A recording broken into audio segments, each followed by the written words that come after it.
Bonjour tout le monde, je m'appelle Mariam Sow, je suis du Sénégal et en même temps aussi je suis la présidente du conseil d'administration de ENDA Tiers Monde. En tout cas, merci de me donner l'opportunité de dire un mot par rapport à cette importante conférence qui part de Paris, Marrakech et aujourd'hui c'est à Bonn. C'est sûr que les changements climatiques constituent aujourd'hui une problématique de taille pour notre continent et pour la planète tout entière. Surtout que les changements climatiques chez nous datent depuis les années 73 avec les années de sécheresse. Et ensuite, ils sont marqués aussi par une forte dégradation des terres due à un système de production, mais aussi à l'utilisation de certains produits agrochimiques qui ont beaucoup contribué à leur dégradation.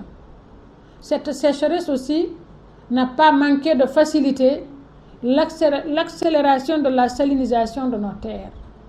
Donc c'est sûr qu'au Sénégal et un peu partout en Afrique, les changements climatiques sont beaucoup plus ressentis au niveau de l'agriculture, de l'élevage et de la pêche artisanale. Si on prend l'exemple des fleuves. C'est à ce niveau aussi que beaucoup de sociétés paysannes ont commencé à réfléchir, à changer, à trouver des alternatives, ce qu'on appelle aujourd'hui résilience par rapport à ces aléas climatiques.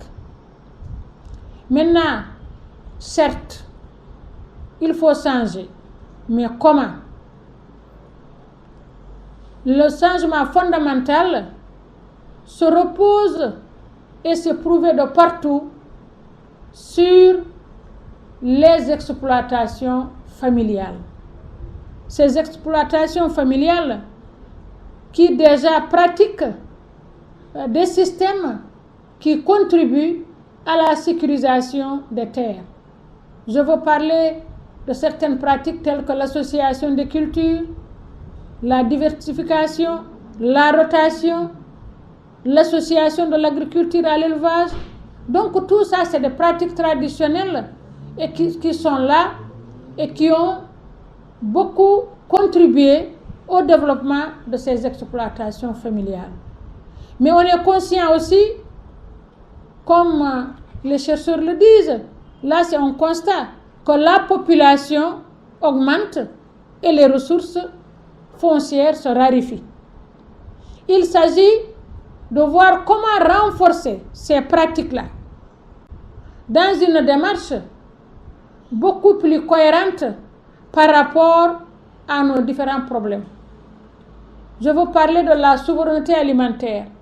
Je veux parler de la migration, des problèmes d'emploi de notre jeunesse. Et là, il faut arriver à aller vers cette démarche qu'on appelle aujourd'hui l'agroécologie. L'agroécologie, il ne s'agit pas seulement de dire je vais laisser les engrais et utiliser le fumier ou le compost, ou bien dire que je laisse les pesticides pour utiliser les produits naturels, mais il s'agit d'avoir une approche sociétale. C'est un projet de société que les populations locales doivent porter, que nos décideurs aussi doivent porter, et c'est eux qui sont déterminants dans ça, à travers leur politique nationale. C'est à travers les politiques publiques qu'on peut faire de ce projet-là un projet important et qui apporte les différentes réponses par rapport à ce que je viens de citer. La sécurité alimentaire, l'emploi et freiner l'exode rural, la migration clandestine. S'il y a la volonté de l'État par rapport à ça, c'est sûr que nous allons arriver. Et nous partons sur l'objectif c'est les Africains qui nourrissent les Africains, c'est les Sénégalais qui nourrissent le Sénégal. C'est les jeunes de ce terroir-là qu'on doit former, qu'on doit renforcer. Et ça veut dire qu'à ce niveau-là, que l'État doit intégrer dans ses politiques publiques, dans le système éducatif depuis bas âge jusqu'à l'université, cette notion de préservation de l'environnement et des ressources naturelles. C'est l'État qui doit porter dans ses politiques publiques le système de financement et de soutien de ces exploitations familiales. C'est l'État qui doit renforcer sa recherche scientifique pour que ces exploitations familiales puissent se développer, puissent évoluer scientifiquement. Et là, on sera dans des systèmes de production qui veulent dire produire sans détruire. C'est en ce moment-là que nous pouvons sécuriser les nouvelles générations. C'est l'État qui doit fermer un peu les yeux sur toutes les innovations qui sont proposées par les multinationales. Je veux parler des OGM, qui ne sont pas maîtrisables par nos communautés. Comment, à partir de nos semences paysannes, les renforcer scientifiquement, les sécuriser pour diminuer la dépendance. C'est enfin l'État qui doit prendre son engagement et décider et être résolu que c'est lui-même, c'est nous-mêmes qui réglons nos problèmes. Mais certes, il faut aussi la volonté de la communauté internationale. Arrêtez de penser et de dire que la population augmente, il faut les multinationales. Non, ces multinationales sont là pour leur intérêt propre. C'est traire les terres le maximum possible, développer la monoculture, utiliser des produits qui ne sont pas contrôlables par rapport à nos nappes phréatiques. C'est aussi changer systématiquement notre système de vivre par rapport aux éleveurs, à l'élevage.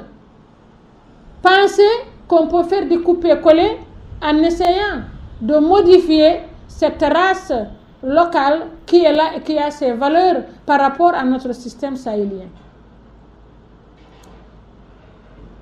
Il faut d'abord que ces multinationales, pour être justes et équitables, arrivent à vraiment changer de fusil d'épaule. Ils peuvent soutenir les exploitations familiales. Ils n'ont qu'à investir et la jeunesse va produire et pouvoir mettre ça sur le marché. Et là, on produit pour vendre, mais on ne va pas être employé pour produire et c'est celui qui maîtrise la production qui va vendre. Donc, c'est arriver aussi à protéger nos marchés. C'est arriver aussi, en protégeant nos marchés, c'est en ce moment-là qu'on pourra mieux développer le consommé africain, le consommé sénégalais. Et nous interpellons les politiques internationales de venir écouter, entendre et suivre nos programmes qui émanent de nos terroirs. Et appuyer vraiment les États à mieux développer le monde rural. C'est le monde rural qui doit être un autre monde, un monde de production, un monde de transformation, un monde de marché et de commercialisation, un monde scientifique, de formation et de l'éducation. Et c'est ce monde-là qui doit nourrir nos villes, développer le marché sénégalais, le marché africain, et en ce moment-là, on pourra participer plus dignement au marché international. Mais si on ouvre le marché, je veux parler des APE, où les forces ne sont pas égales, c'est une façon aussi de tuer la production locale. Et cette production locale-là, si elle ne génère pas de ressources, on ne peut pas garder les jeunes. Les jeunes vont chercher de l'argent. Mais produisons notre argent à travers nos exploitations familiales qui sont renforcés à tous les niveaux. N'est-ce pas? C'est le premier levier de création de richesse, de création d'emplois. Et il faut y croire et il faut le faire. C'est une obligation si on veut aller dans un monde juste, un monde de paix.